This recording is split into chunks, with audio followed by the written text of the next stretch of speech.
안녕하세요. 저는 40대 중반의 한 남성이에요. 제가 겪은 너무나도 충격적인 이야기를 한번 해볼까 합니다. 저는 제가 되게 똑똑하고 잘난 사람이라 생각하며 살았습니다.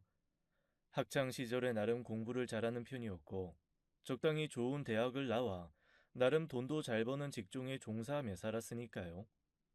주변에서 소개팅도 많이 들어왔었어요. 그렇게 몇 명의 여자들을 사귀기도 했습니다. 하지만 여자들과의 만남은 오래가지 않았어요. 여자친구들과 조금 사귀다 보면 금방 실증이 났거든요. 자기야, 우리 오늘 뭐 할까? 밥 먹고 영화 볼까? 아이, 또 영화야? 영화 싫어? 그럼 오붓하게 비디오방 갈까? 아유, 얘 은큼한 것 좀 봐. 매번 누구 양기를 빨아먹으려고. 저기 미안한데 나 좀 피곤해서 일찍 들어가 볼게. 뭐야, 2주 만에 만났는데 그런 게 어딨어. 자기야. 그렇게 여자친구를 강남역 4번 출구에 내버려 두고 집으로 돌아온 뒤 잠수를 탔어요. 연락을 끊고 자연스러운 헤어짐을 기다리곤 했습니다. 한 번은 음기가 충만한 여자친구를 만났는데 그것도 한두 달만 좋지 그 이후에는 금방 실증이 나더라고요. 자기야, 오늘은 땡땡 호텔 어때? 거긴 지난달에도 다녀왔잖아. 그럼 이번에 새로 지은 신축 모텔 있던데 거기로 갈까? 지은아, 네 머릿속엔 언제나 호텔이나 모텔밖에 없는 거냐? 좀 신박한 다른 데이트는 없는 거야? 어떻게 된 여자애가 음탐하고 조심함이라고는 하나도 없냐? 뭐야, 좋다고 같이 놀 땐 언제고 이제 와서 조신 타령이야? 좋다고 눕힐 땐 언제고 이제 단물 다 빨아먹었다 이거야? 어이가 없어서. 여자친구에게 막말을 던져놓고 저는 여자친구가 제게 헤어지자고 하길 바랬어요. 그런데 제 예상을 깨고 여자친구가 말하더군요. 으이그, 이제 알았다. 자기 뭔가 색다른 걸 원하는 거구나? 자기가 그럼 정해봐. 어느 호텔이야? 그 말에 온몸에 힘이 빠지더군요. 저는 결국 여자친구에게 헤어짐을 통보했습니다. 지은아, 이제 우리 그만 헤어지자. 그 말에 여자친구는 울며 불며 통곡을 했어요. 이렇게 제게 매달리는 여자들만 겪다 보니 여자란 동물의 실증이 나더군요. 결국 저는 다른 곳에서 즐거움을 찾기로 마음먹었습니다. 진정한 제 운명의 상대가 나타나기 전까지 절대로 그 누구도 만날 생각이 없었죠. 저는 운동을 하며 마음을 정화할 생각에 헬스장을 끊었습니다. 규모가 1000평이나 되는 큰 곳이었고 그곳엔 골프, 필라테스, 요가 등 없는 게 없더군요.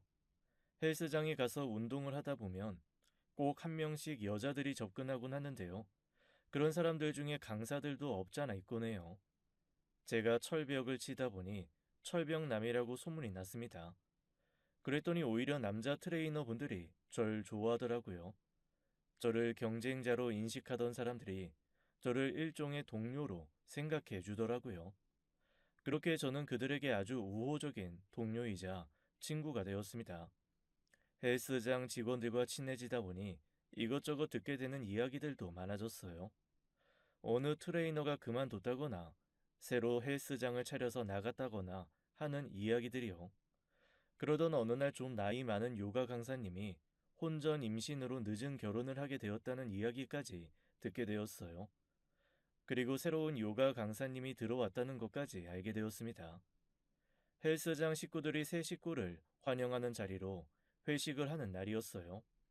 저와 친한 트레이너가 같이 가자고 하길래 얼떨결에 함께 가게 되었습니다. 그리고 그곳에서 그녀를 처음 만나게 되었어요. 바로 요가 강사님인 그녀를요. 안녕하세요. 저 여기 헬스장 회원 김민수라고 해요. 여기 제 명함이요. 네, 안녕하세요. 그녀는 제 명함을 조용히 테이블 위에 내려두고는 제대로 쳐다보지도 않더군요.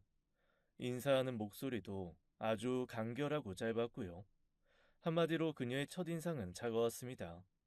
보통 여자들은 남자가 명함을 내밀면 무슨 일 하는지부터 확인하려 드는데 이 여자는 전혀 안 그랬어요. 사실 제 직업이 회계사입니다. 이런 말 제 입으로 말하긴 좀 그렇지만 여자들이 회계사 직업에 매우 호의적이더라고요. 그래서 먼저 다가오는 여자분들이 대부분이었고요. 그런데 이 여자는 제게 어떠한 관심도 없다는 듯이 구는데 제 기분이 좀 언짢더라고요. 심지어 그날 회식을 끝내고 나오는데 그 여자분이 제가 준 명함을 버리고 갔습니다. 상대에 대한 예의가 너무 없는 거 아닌가 싶었는데 그 상황에서 저는 또 그 명함을 주워서 나왔어요. 그리고는 다시 그 여자분에게 내밀었죠. 아, 저기 이거 놓고 가셨더라고요. 아, 버린 거였는데 그걸 다시 주워오신 거예요? 네? 죄송한데 저한테 관심 꺼주세요. 제가 지금 누구한테 관심 받고 받아주고 할 상황이 아니라서요. 그렇게 말하고는 쌩안이 걸어가는데 제 인생에서 처음으로 겪은 모멸감이었습니다. 그런데 그 모멸감이라는 감정이 이상한 대로 튀더군요. 제 머릿속에는 이상한 복수심이 타올랐어요. 이렇게 글을 쓰며 생각해보니 저도 정상적인 사람은 아닌가 봅니다. 제가 생각해낸 복수라는 게 그 여자를 내 여자로 만든 후에 뻥 차버리겠다는 그런 찌질한 것이었으니까요. 저는 다음날 바로 요가 수업에 등록했어요. 교실에 들어오는 저를 보며 요가 선생님이 눈살을 찌푸리더군요. 남자는 저 하나였는데 제일 앞자리에 자리 깔고 수업을 엄청나게 열심히 받았습니다. 온몸을 근육으로 두른 저인데도 요가 자세는 쉽지 않더군요. 뒤에서 여자들의 깍깍대는 소리가 들려왔지만 저는 신경 쓰지 않았습니다. 제 목표는 오로지 요가 강사, 눈에 드는 것이었으니까요. 한 달 동안 하루도 빠짐없이 요가 수업에 나갔습니다. 그러다 보니 요가 선생님을 관찰하게 되더라고요. 그녀는 체구가 매우 작았어요. 어찌 보면 초등학생 같다는 생각이 들 정도였죠. 늘씬한 몸매에 유연함까지 더해서 요리조리 움직이는데 참 예쁘다는 생각이 들었어요. 그러고 보니 체조 선수 손현재님과 닮았더라고요. 정말 사심 하나 없이 단순히 복수심으로 시작한 일이었는데 어느 순간 저도 모르게 그녀에게 콩알 만큼 관심이 생기기 시작했어요. 어느 날 운동을 마치고 집에 가려고 하는데 요가 선생님도 퇴근을 하는 건지 마침 주차장에서 마주쳤습니다. 그런데 그녀의 표정이 무척 곤란한 듯 보였어요. 아, 진짜 미치겠네. 오늘은 절대 늦으면 안 되는데. 무슨 일이에요? 아이, 차 고장났어요. 이 고물차가 노망이 났나 봐요. 시동이 안 걸려요. 아, 어디 한번 봐봐요. 에이, 이거 아무래도 배터리 나갔나 보네. 연식이 오래돼서 그런가 경고등도 많이 떠 있고. 에이, 저 서비스 부르세요. 아, 저기, 혹시 저 좀 태워주실 수 있을까요? 네?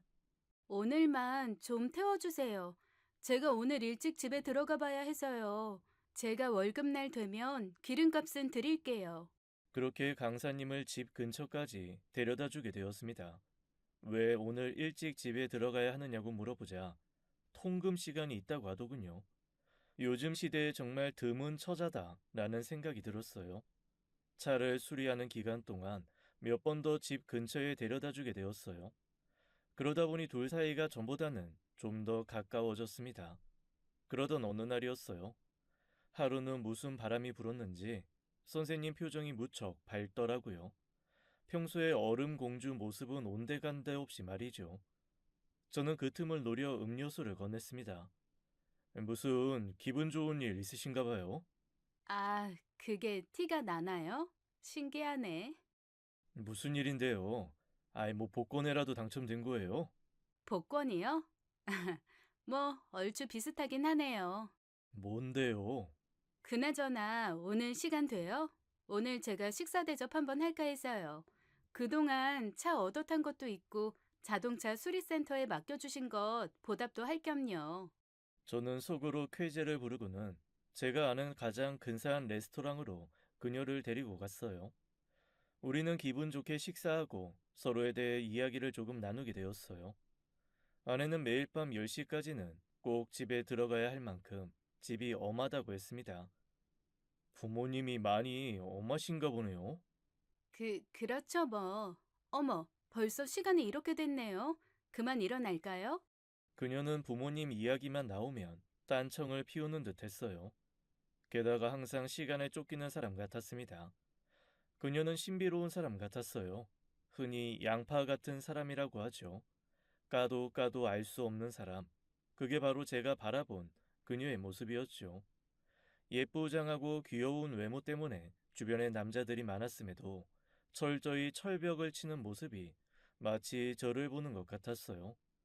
조신한 모습 또한 제게 신선하게 다가왔고요. 게다가 제게 너무 잘 보이려 하지 않는 모습도 매력적이라고 생각되더군요. 그날의 식사 이후 저는 그녀와 한 걸음 더 가까워졌고 우리는 어느새 연인이 되었습니다.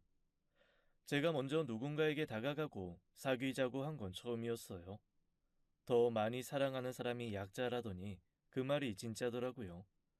그녀는 언제나 갑이었고 저는 을의 입장이었어요.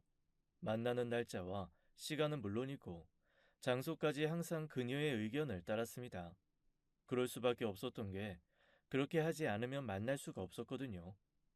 자기야, 우리 이번 주에 볼 수 있는 거지? 이번 주? 혹시 화곡역에서 오후 2시부터 4시까지 괜찮아? 화곡? 아이, 갑자기 웬 화곡이야? 거리도 먼데 겨우 2시간밖에 못 본다고? 안 돼? 역시 좀 무리지?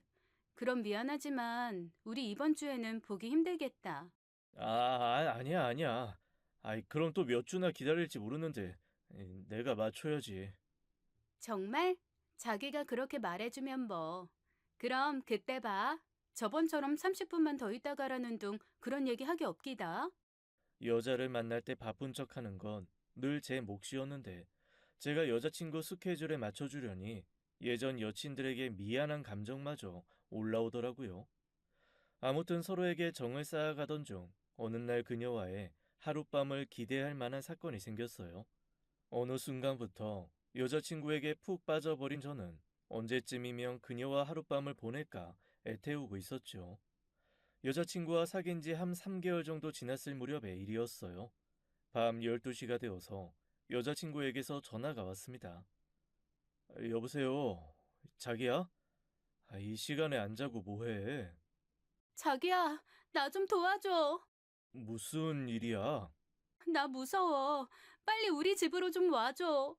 여자친구는 떨리는 목소리에 놀란 저는 불이 나게 여자친구의 집으로 달려갔어요. 그동안 여자친구가 집을 보여준 적이 없어서 몰랐는데 여자친구는 원룸에 혼자 살고 있더군요. 저는 통금 시간이 있는 여자친구이기에 당연히 부모님과 함께 살고 있을 거라 생각했습니다.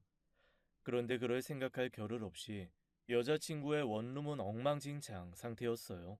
유리창은 깨져 있고 집기들은 다 부셔져 있는 상태였죠.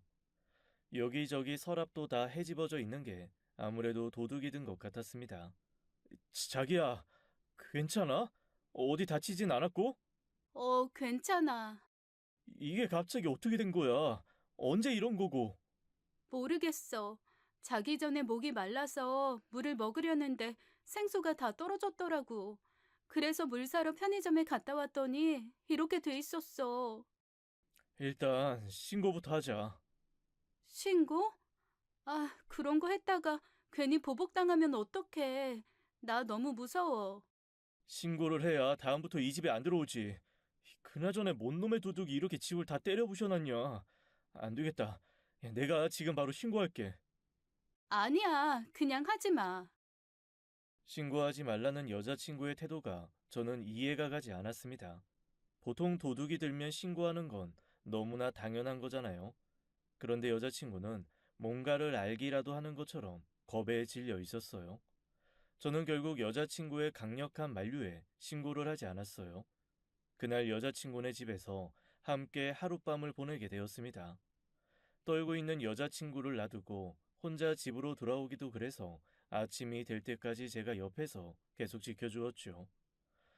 저는 좀 그 상황을 이용해서 여자친구와 뜨거운 밤을 보내길 기대했지만 여자친구는 철벽을 치더라고요.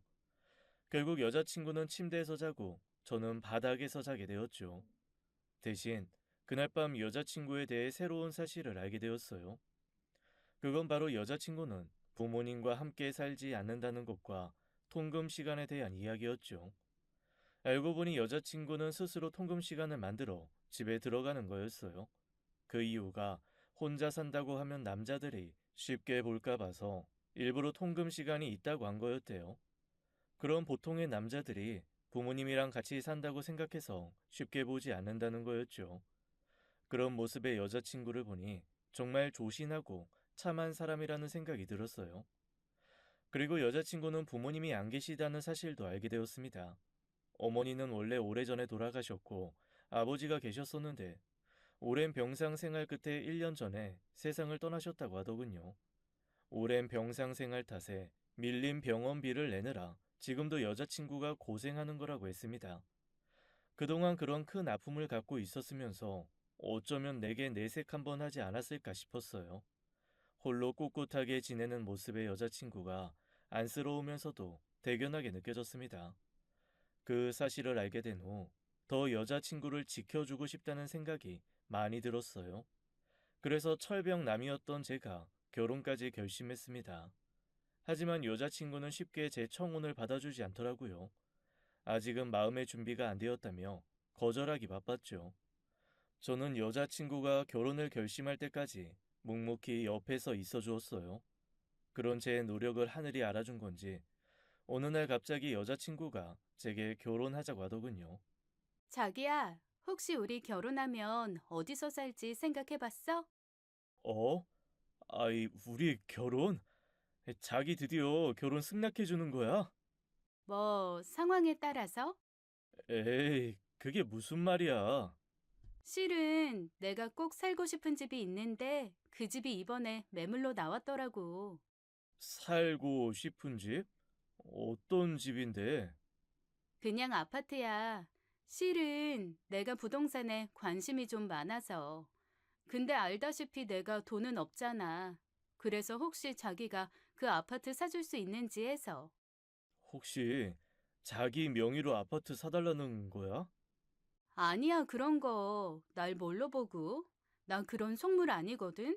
자기 돈으로 사는데 당연히 자기 명의로 해야지. 그 집만 해오면 나랑 결혼해 준다는 거지? 응. 이렇게 말하고 보니 좀 미안하네. 너무 자기한테만 희생을 강요하는 것 같아서. 에이, 희생은 무슨. 어차피 결혼하면 집은 해와야 하는 건데. 그래서 그 집이 어딘데? 이번 주 주말에 보러 가자. 그렇게 여자친구와 집을 보고 빠르게 계약까지 하게 되었어요. 그땐 제가 정말 여친에게 미쳐 있었나 봅니다. 이제와 생각해보면 어떻게 그렇게 해달라는 대로 다 해주고 이상한 요구까지 다 맞춰서 들어주는지 이해가 안 가네요. 아무튼 그렇게 우리 둘은 결혼을 하게 되었어요. 아내가 구해달라던 신혼집은 신혼부부에게는 꽤나 큰 아파트였습니다. 무려 60평짜리 집이었으니까요. 솔직히 이렇게 큰 집이 무슨 필요가 있을까 싶었는데 막상 입주하고 보니 너무 좋더라고요. 다만 부모님은 좀 이해 못하시는 눈치였어요. 회계사인 제가 요가 강사인 아내를 맞이한 것도 못마땅해 하셨는데 집까지 큰 집으로 구하는 걸 보시고는 이게 다 며느리 입김이라 생각하셨거든요. 사실 틀린 생각은 아니셨지만요. 하지만 그런 부모님의 잔소리를 뒤로 할 만큼 아내가 너무나 기뻐했기에 저는 제 결혼을 무척이나 만족했습니다. 아내는 이렇게 큰 집에서 사는 게 꿈이었다며 집 인테리어는 자신이 전적으로 맡아서 하겠다고 했습니다. 약간 구축에 해당하는 집이었기에 저도 어느 정도 인테리어가 필요하다고 생각했어요. 마침 아내가 직접 자재까지 골라가며 인테리어를 하기 시작했죠. 그렇게 완성된 집에 들어갔을 땐 저도 만족도가 무척 높았어요. 여기저기 아내의 손길이 다 집이 전혀 다른 분위기로 꾸며져 있었죠. 다만 아내의 안목이 남들과는 확실히 좀 달랐어요. 조금 넓게 트인 구조를 좋아하는데 아내는 가구를 복잡하게 배치해서 집 구조가 개미굴 같은 걸 좋아하더라고요.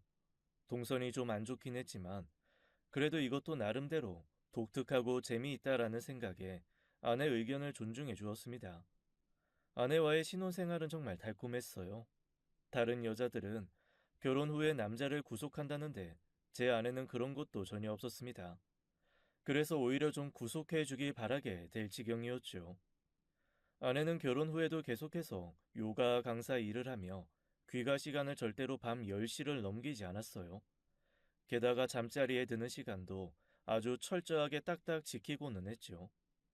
저도 아내의 생활 패턴에 맞추다 보니 딱 9시 반이면 침대에 누워 10시가 되기 전에 잠이 들곤 했습니다. 일어나는 시각도 정확히 6시 반이 되면 저절로 떠졌어요. 이렇게 규칙적인 생활 습관이 건강에는 좋을지 몰라도 저와 아내와의 관계에서는 안 좋더라고요. 아내와 밤에 무얼 하고 싶어도 그 시간만 되면 누워서 자버리니 아무것도 할 수가 없을 때가 많았거든요. 그런 점이 좀 아쉽기는 했습니다. 아내는 결혼 후에도 저를 애태우는 데는 선수였어요. 그렇게 설레임 가득한 신혼 생활을 이어가던 어느 날이었습니다. 하루는 퇴근 후에 집에 들어가는 길에 옆집 사람을 처음으로 마주치게 되었어요. 그 사람은 집에서 나오는 길이었고 저는 들어가는 길이었죠. 저는 반사적으로 인사를 하게 되었어요. 안녕하세요. 제 인사에 그 남자가 저를 한 3초 정도 빤히 보더라고요. 그 표정이 매우 무뚝뚝하고 차가웠는데 잠시 후 미소를 지으며 인사를 건넸습니다. 아, 안녕하세요. 인사를 받아주면서 보이는 그 표정과 웃음기가 좀 기분 나쁘더라고요. 뭐랄까, 나를 우습게 보는 느낌이라고 할까요? 이건 저만 느꼈을 수도 있겠지만 남자들 사이의 신경전 속에 불꽃이 튀는 느낌이었어요. 그런데 그 남자는 저를 상대할 가치도 없다는 듯한 태도를 보이는 것 같아서 그 짧은 순간에 자존심이 상했습니다. 사실 이건 그 남자가 너무 잘생겨서 제가 자격지심에 그렇게 생각한 걸 수도 있어요. 그 남자는 늘씬한 근육질 몸매에 얼굴은 곱상하게 잘생겼더라고요. 누구나 한 번쯤 돌아볼 만한 외모였어요.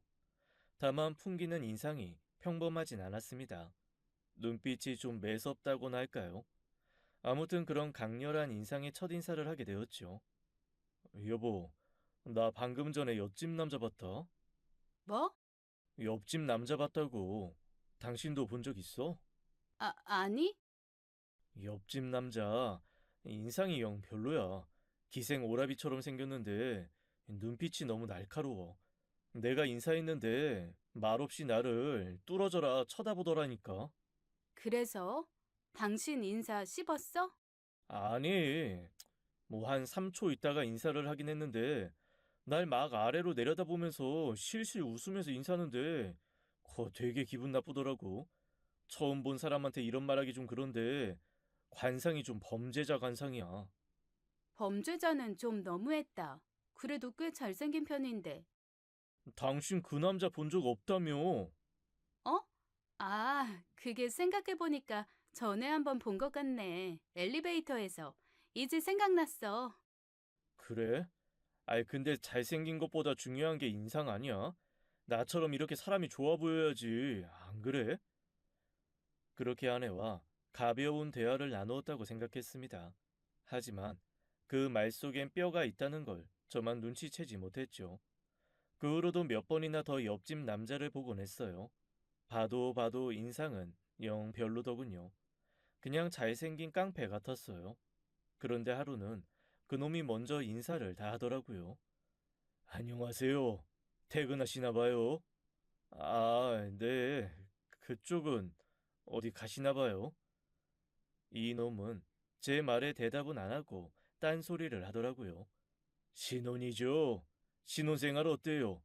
결혼하면 좋은가요? 네? 아, 네. 그럼요. 좋죠. 좋구나. 아내분도 그렇게 생각하고요. 예? 아이, 그야 뭐 당연한 거 아니겠습니까? 그럼 전 이만. 그러고는 휙 가버리더라고요. 대화가 완전 일방통행이었습니다. 지 혼자 할 말만 하고 할 말 끝나니 쌩 가버리는 게 사람 열받게 하더라고요. 그 후에도 몇 번 더 비슷한 상황이 있었는데 저는 뭐 일일이 대답해 줄 필요 없겠다 싶어서 대충 얼버무리곤 했습니다. 보통 몇 시에 주무세요? 그냥 때 되면 자요. 그런 건 뭐하러 물어봐요? 그냥요. 다른 사람들 몇 시에 자나 해서요. 그러는 그쪽은 몇 시에 자는데요? 아내분도 일찍 주무시나요?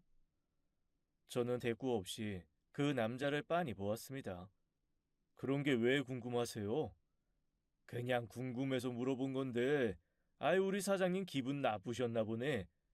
그리고는 제 어깨를 툭툭 치더니 가버리더라고요. 보면 볼수록 마음에 안 들어서 앞으로는 인사도 하지 말아야겠다는 생각이 들었습니다. 하지만 옆집이다 보니 계속 마주치게 되더라고요.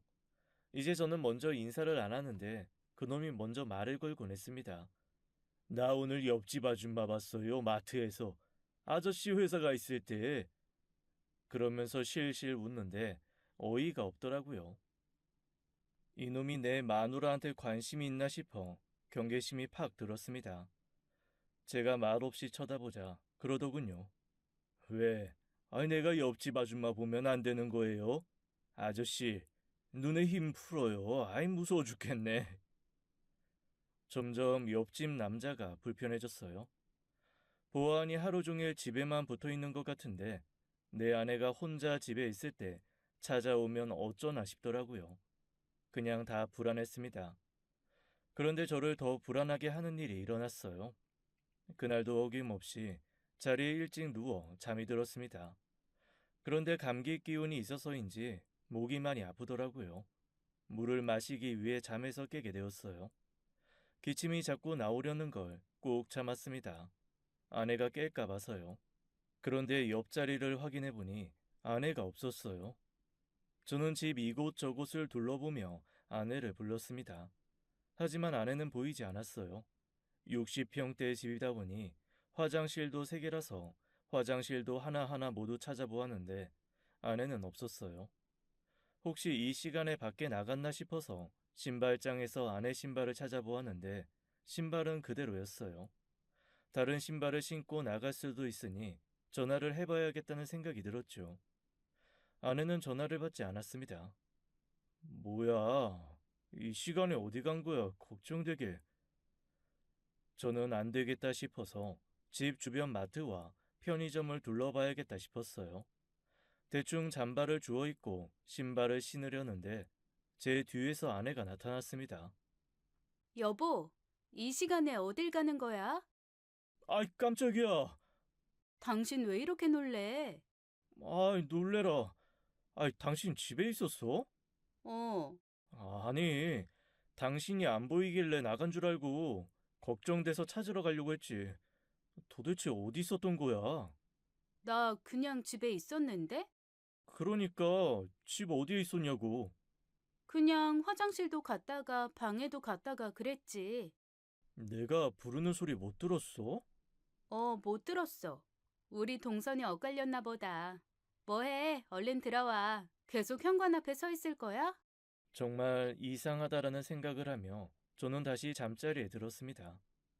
아무리 집이 크다고 해봐야 60평대인데 이렇게 사람 하나 못 찾을 정도인가 싶더라고요.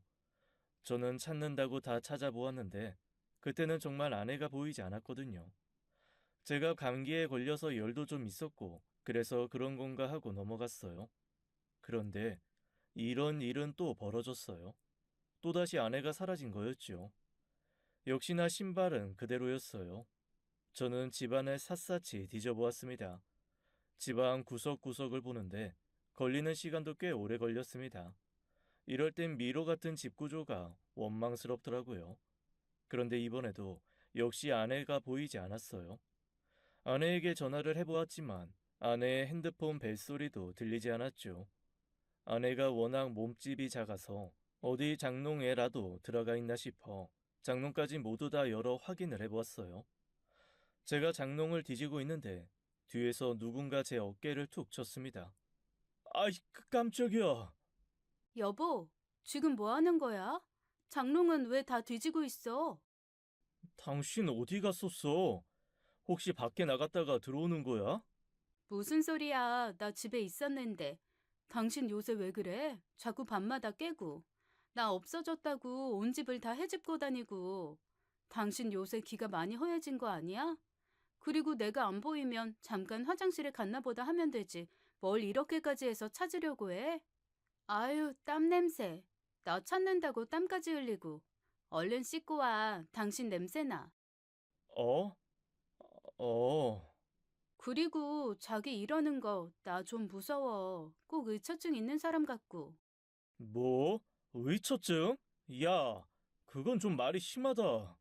그럼 당신이 그런 행동을 하지 말든가. 얼른 씻기나 해. 제가 씻으러 가는데 아내가 작게 중얼거리는 소리가 들렸습니다. 아, 왜 자꾸 깨는 거야? 이 당시에 저는 정말 제가 잘못 들은 말인 줄 알았어요.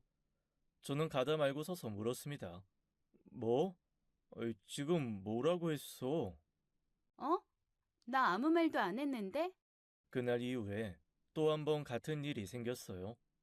아내가 사라졌다가 제가 집을 다 찾고 난 후에 안방에 들어와 보니 아내가 침대에서 자고 있었던 거였죠. 아내에게 이런 얘기를 해봤자 아내는 저를 의처증이나 신경과민이라며 이상한 사람 취급을 하곤 했습니다. 저는 꼭 귀신에 홀린 것 같았어요. 제가 정말 집을 아주 꼼꼼하게 보았거든요. 그런데 꼭 아내에게 전화만 하고 나면 아내는 어디선가 나타나곤 했어요. 혹시 이 집에 내가 모르는 다른 비밀 문이 있나 싶기까지 했죠. 저는 결국 제 의문을 해결하기 위해 해서는 안 될 짓까지 하고 말았습니다. 남편으로서 아내를 믿어야 하는데 아내의 핸드폰에 위치 추적 어플을 깔게 되었어요. 그리고 밤마다 잠이 들지 않으려고 노력했죠. 그런데 제가 잠이 깨어 있는 날엔 아내는 항상 제 옆에 누워 잠이 들곤 했습니다. 그렇게 며칠이 흘러갔어요. 그러던 어느 날 제가 깜빡 잠이 들었다가 눈을 떴는데 아내가 집에 없다는 사실을 알게 되었죠. 저는 바로 위치 추적 어플부터 확인해 보았습니다. 그리고 그 위치를 확인해 본 저는 너무 놀랐습니다. 아내가 있는 곳은 바로 옆집이었으니까요. 저는 그걸 확인하자마자 머리에서 불꽃이 튀는 것만 같았어요. 제 아내가 밤마다 옆집 남자와 무언가를 했을 걸 생각하니 돌아버릴 지경이었습니다. 저는 당장에 옆집으로 향했어요. 야, 당장 문 열어! 당신 거기 있는 거 다 알고 왔어! 당장 문 열라고! 제가 한 5분간 문을 두들기고 발로 차는데도 옆집 남자는 바로 나와 볼 생각을 안 하더군요. 그럴 수밖에요. 둘이 안에서 이 상황을 수습하려고 머리를 굴리고 있을 테니까요. 저는 고성을 지르고 발차기를 멈추지 않았어요. 온갖 욕이란 욕은 다 해가며 문을 쾅쾅 두드려대는데 어느 순간 집안에서 이상한 소리가 들리더군요. 웅성웅성 거리는 것 같기도 하고 뭔가 부산스러운 소리 같은 게 들려왔어요. 숨어도 소용없어. 다 알고 왔으니까 당장 문 열지 못해? 그렇게 말하는데 갑자기 문이 벌컥 열렸습니다. 그리고는 그곳에서 사람들이 우르르 쏟아져 나오기 시작했어요. 마치 소떼가 지나가듯 사람들이 우르르 쏟아져 나오는데 이게 무슨 상황인가 싶어서 어항이 벙벙해지더군요.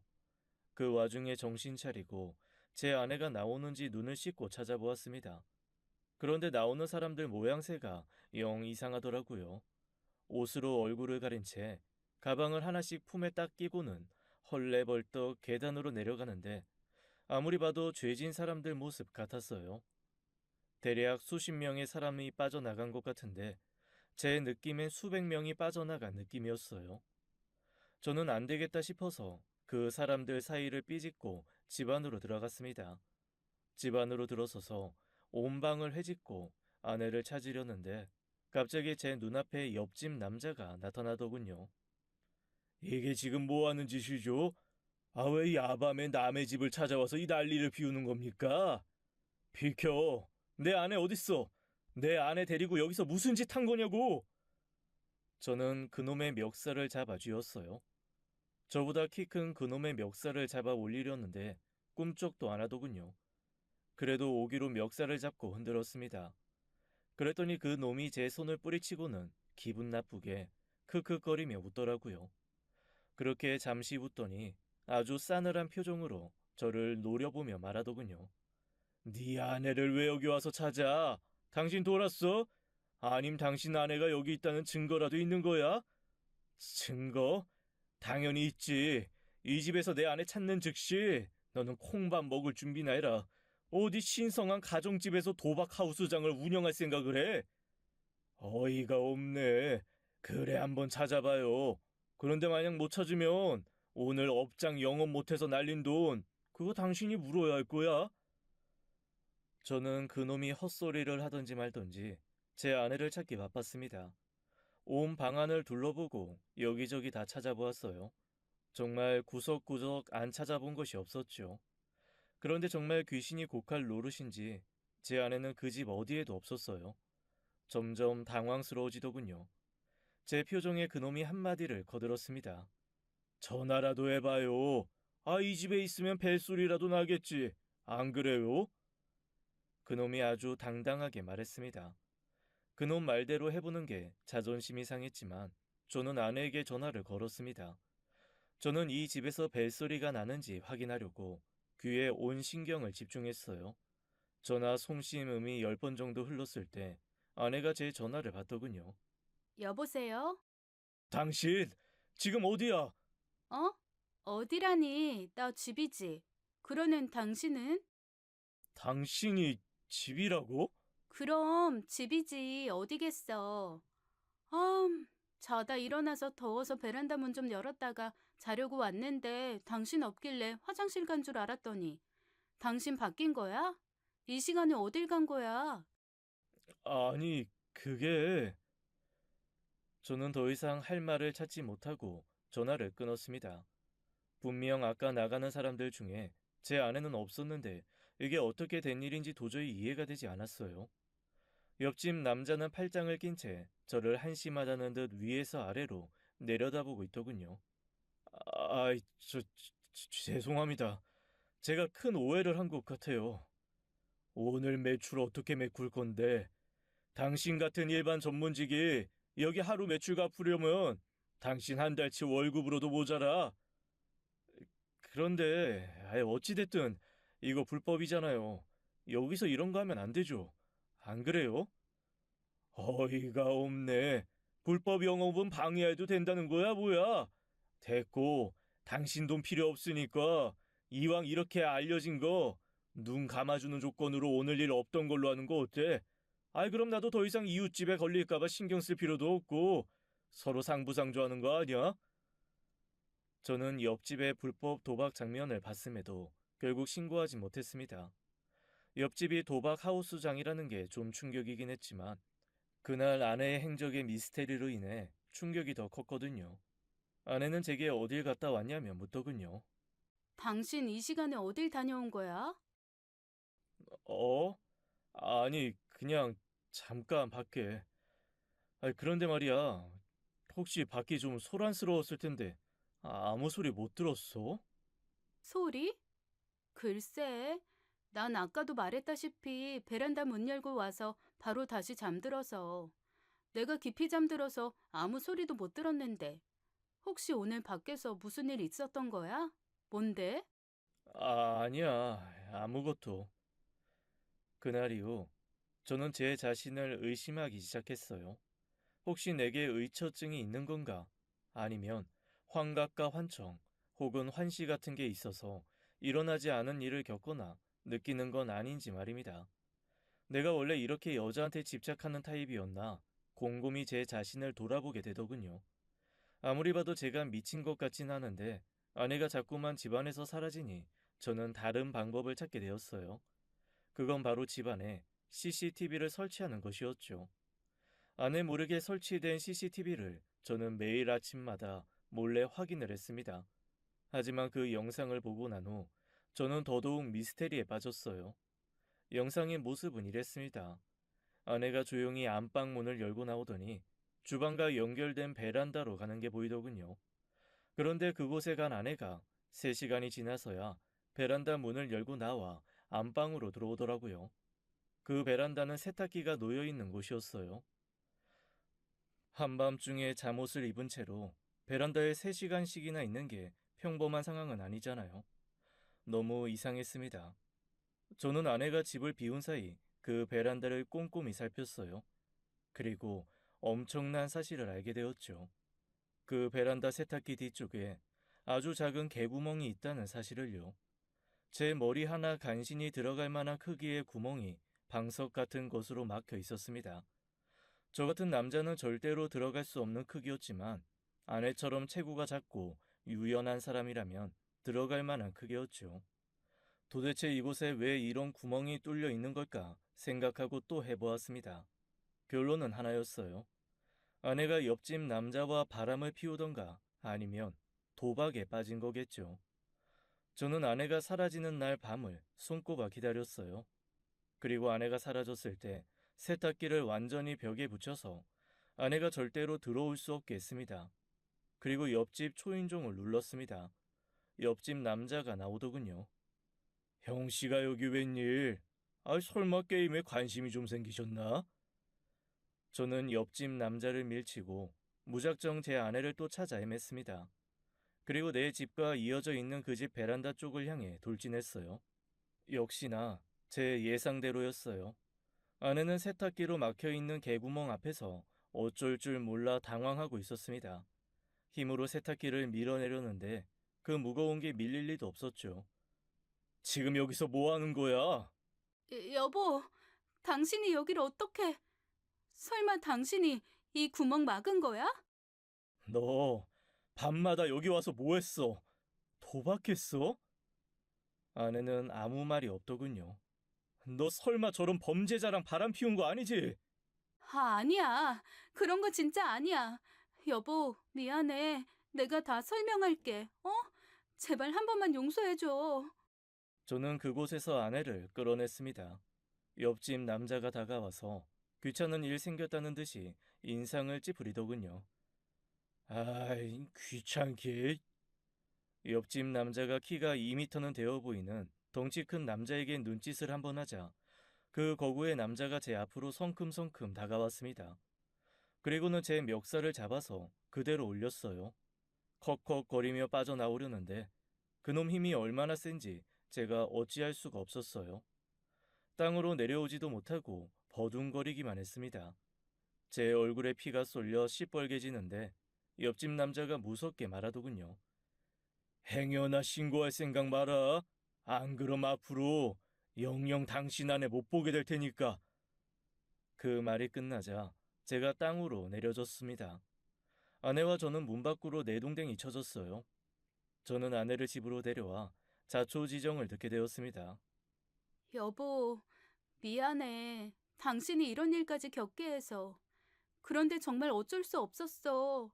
사실은 내가 빚이 좀 많았거든. 그걸 지금 변명이라고 해? 빚이 많으면 일해서 갚을 생각을 해야지. 어느 미친 인간이 도박장에서 돈 벌어서 갚으려고 하냐? 누군 이런 데 오고 싶어서 왔는 줄 알아? 학자금 대출에 아버지 병원비에 정말 하루가 다르게 불어가는 빚 때문에 내가 얼마나 미친 듯이 일했는 줄 알아? 아버지 아프고부터는 내가 버는 돈보다 나가는 돈이 더 많아지고 내가 진 빚보다 이자가 더 쌓이더라. 나 결국 대학도 졸업 못하고 자퇴했어. 힘든 여건에서 간신히 공부해서 들어간 학교인데 대학 졸업장을 남기는 대신 학자금 대출만 남기고 끝났어. 그런데 자퇴한다고 일한다고 내 상황이 달라지지도 않더라. 결국 알바하다가 알게 된 언니 얘기 듣고 혹해서 한번 시작한 게 여기까지 온 거야. 없는 돈인 셈치고 10만 원으로 시작했는데 그날 내 수중에 300만 원이 생기더라. 내가 한 달을 죽어라 일해도 못 버는 돈이 하루아침에 생기니까 진짜 미치게 좋더라고. 그 돈으로 아버지 밀린 병원비 내고 나니까 욕심이 생겼어. 나라고 뭐 도박이 재밌어서 한 줄 알아? 그저 빚 갚을 생각에 이성이고 뭐고 없어지더라고. 나도 알아. 내가 잘한 거 하나 없다는 거. 그런데 내 인생이 당신처럼 평탄했다면 이 지경까지 왔을까? 전에 내가 한밤중에 우리 집에 와달라고 부른 적 있지? 그거 단순한 도둑 아니었어. 빚 갚으라고 찾아온 깡패들이었다고. 아내는 목이 메이는지 더 이상 말을 잇지 못했습니다. 저는 그런 아내에게 물었어요. 그래서 지금까지 딴 돈이 얼마냐고요? 4억. 4억? 얘 그렇게 많이 땄으면 이제 그만둬도 되는 거 아니야? 그러자 아내가 미친 사람처럼 웃는데 이게 웃는 건지 우는 건지 헷갈렸습니다. 그리고 아내의 이어진 말에 저는 바닥에 주저앉았습니다. 빚이 4억. 아내는 잃은 돈을 만회하려고 계속하다가 결국 4억이나 되는 빚을 진 거였어요. 그놈들이 사채업자도 끼고 업장을 운영하는데 아내가 고금리로 사채를 써서 도박을 한 거였죠. 제가 한 번에 다 갚아줄 수 있는 돈이었지만 이렇게 쉽게 갚아주면 아내의 버릇이 더 나빠질 것만 같았습니다. 염치 없는 거 알지만 당신이 혹시 빚 갚아줄 수 있어? 내가 그렇게 큰 돈이 어딨어. 나도 결혼한다고 이 집 해오느라 있는 돈 없는 돈 다 끌어온 건데. 그러자 아내가 제게 실망한 듯한 표정을 짓더군요. 그리고는 황당한 말을 했습니다. 여보, 당신 옆집 신고 안 할 거지? 지금 그게 중요해? 제발 당신이 끼어들어서 일 크게 만들지 말고 나를 봐서라도 눈 감아줘. 응? 부탁할게. 왜? 그럼 또 옆집에 기어들어가서 카드 치려고? 그런 거 아니야. 그냥 나 때문에 하우스장에 문제 생기면 당신한테 해코지 할까 봐 그래. 저는 눈을 질끈 감고는 생각을 정리했어요. 그리고 아내에게 결심한 듯 말했습니다. 우리 당장 이사 가자. 아내는 놀라운 표정을 지었지만 이내 고개를 끄덕였어요. 저는 정말 빠른 속도로 집을 내놨습니다. 개구멍이 뚫려 있는 이 집에 계속 살고 싶지 않았어요. 그리고 집이 나갈 동안 잠시 휴직을 하고 아내와 여행을 떠났어요. 아내는 이렇게까지 하는 제게 고마워하고 미안해했죠. 아내와의 여행이 3주 차에 접어들었을 무렵 부동산에서 연락이 왔어요. 누군가 집을 산다고요. 저는 잠시 서울에 올라와 부동산 계약을 마치고 다시 여행지로 돌아갔습니다. 그리고 제 지인에게 연락을 한 통 넣었어요. 제 지인 중에 계급 높은 경찰이 있거든요. 며칠 후 그 지인으로부터 연락을 받았습니다. 네가 말한 대로 일 처리 다 끝났어. 거의 다 소탕했는데 그 정작 하우스장 주인은 놓쳤다. 미안해. 경찰들이 들이닥친 날 하필 그 주인장은 그곳에 없었다더군요. 그래서 지금은 숲에 내리고 찾는 중이라고 했습니다. 그 후 저는 여행을 끝내고 부모님의 별장으로 들어갔습니다. 당분간 새 집을 구할 생각이 들지 않았어요. 아마도 개구멍 집에 너무 큰 충격을 받았기 때문인 것 같았죠. 차마 부모님께는 모든 사정을 말씀드리지 못했어요. 그저 일하며 번아웃이 온 것 같아서 잠시 쉬고 싶어서라고 했죠. 시골 별장에서 매일 산책하고 아내와 밥해 먹으며 지내던 어느 날이었습니다. 하루는 저 혼자 시장에 다녀왔는데 아내가 집에 없더군요. 아내가 집에 없다는 사실을 알고는 갑자기 가슴이 답답해져 왔어요. 설마 아니겠지 하면서도 아내가 또다시 도박장에 갔을 것 같아서 겁이 났습니다. 도박이 중독성이 엄청나다잖아요. 저는 아내를 찾아 동네를 1시간쯤 헤매다가 갑자기 위치 추적 어플이 생각났어요. 아내가 아직 어플을 지우지 않았기만을 바라며 제 핸드폰을 확인해 보았습니다. 아내의 위치가 잡히더군요. 저는 차를 곧장 끌어 아내가 있는 곳을 향해 가보았어요. 그런데 그곳에서는 정말 상상도 못할 일을 보게 되었습니다. 도박보다도 더 충격적인 사실을 마주해야 했거든요. 위치 추적이 가리키는 곳은 어느 시골의 한적한 집이었어요. 회색 지붕의 파란 대문집에 들어서자 그곳에는 아내와 웬 노인과 아이가 앉아 있었어요. 그들은 마루에 걸터 앉아 삼겹살을 구워 먹고 있더군요. 제가 들어오자 삐걱거리는 대문 소리에 모두가 저를 쳐다보았어요. 저를 본 아내 표정은 잔뜩 겁에 질려 있었고 노인과 아이는 저 사람 누구지 하는 표정이었습니다. 저는 천천히 그들을 향해 걸어갔어요. 그리고 잠시 후 방에서 한 남자가 나오는데 그 남자의 정체에 저는 이성을 잃었습니다. 왜냐하면 그 놈은 옆집 남자였거든요. 경찰들이 놓쳐타던 바로 그 놈이요. 그 놈은 저를 보더니 질린다는 표정을 지었습니다. 그리고는 이내 웃으면서 말하더라고요. 이야, 이 진숙이 인기 많네. 남자가 이 깊은 시골까지 찾아오게 만들고. 아, 그런데 어쩌지? 이 꼬마 보여. 아, 혹시 얘 누군지 알아? 저는 옆집 남자가 떠드는 꼴을 보기가 싫었어요. 그래서 아내의 손목을 잡고 나오려고 했습니다. 여기서 뭐 하는 거야? 나와. 집에 가게. 아파. 이건 놔. 당장 나오라고. 제가 소리를 치자 아내 옆에 있던 아이가 울음을 터뜨렸습니다. 엄마, 우리 엄마 아프게 하지 마. 아저씨 저리 가. 그러면서 저에게 달려들어 제 다리를 발로 차고 주먹을 휘두르더군요. 네 신데 내 손녀딸 손목을 잡고 남의 집 밥상을 깽판을 만드는 거요? 손녀딸이라뇨. 그럼 혹시 제 와이프 할머니 되십니까? 그럼 저놈은 뭔데요?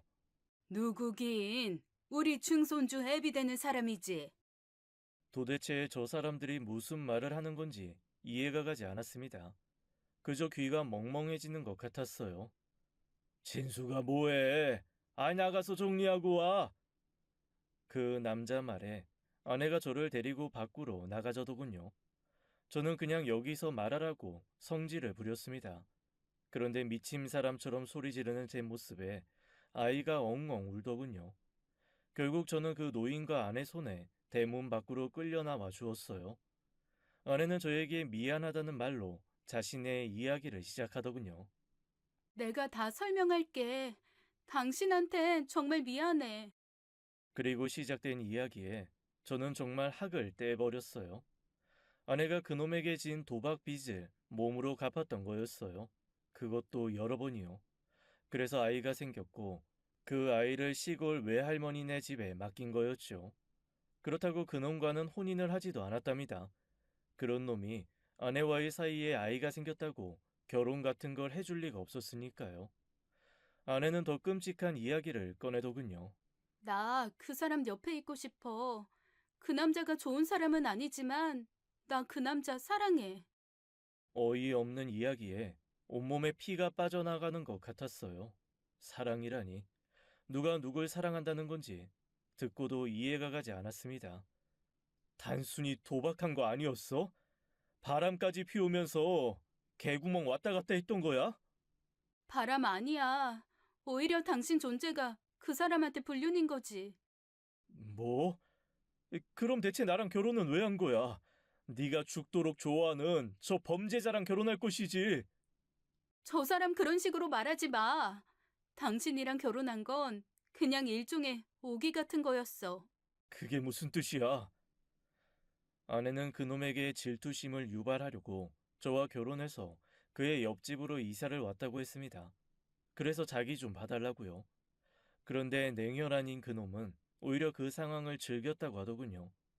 제 아내와 아이를 책임질 생각은 하지 않으면서 도박에 물들여 빚을 지게 하고 데리고 놀기만 한 거였죠.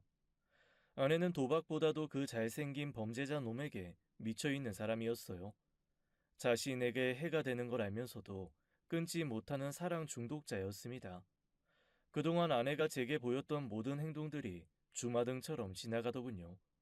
밤 10시까지 집에 들어가야 했던 건 신데렐라처럼 시간 맞춰 도박장에 들어가기 위함이었고, 데이트 장소와 시간을 자기 마음대로 정했던 것도 도박장 위치가 달라져서였기 때문이었어요. 게다가 갑자기 결혼하자며 집을 사달라고 한 것까지 모든 이유가 그놈의 도박장 때문이었습니다. 아니, 그 도박장에 그놈이 있었기 때문이라고 해야 할까요? 저는 아내의 핸드폰을 빼앗듯이 낚아채서 위치 추적 어플을 지웠어요. 그렇게 아내와 이별을 했습니다. 이혼 판결을 받고 나오는데 빚을 한 푼도 안 갚아주길 잘했다는 생각이 들면서 씁쓸한 미소가 지어지더군요. 위자료 소송으로 3천만 원을 받을 수 있게 되었는데 빚뿐인 아내가 그 돈을 언제 갚을지는 모르겠습니다. 아참, 그놈은 그날 시골에서 절 본 후 바로 자취를 감췄다더군요. 아마도 제가 신고한 것을 눈치채서였겠죠. 물론 신고하긴 했었습니다. 나쁜 놈은 벌 받아야 마땅하니까요. 어쩌면 저도 결혼 전 여자들을 울린 대가로 벌을 받은 건 아닐까라는 생각이 들곤 합니다. 그래서 이제는 착한 사람, 좋은 사람이 되려고 애쓰며 살고 있어요. 제 이야기는 여기까지입니다. 긴 사연 들어주셔서 감사합니다. 지금까지 사연 읽어주는 남녀였습니다. 끝까지 함께 해주신 여러분 감사드리며 저희는 다음 사연으로 돌아올게요. 감사합니다.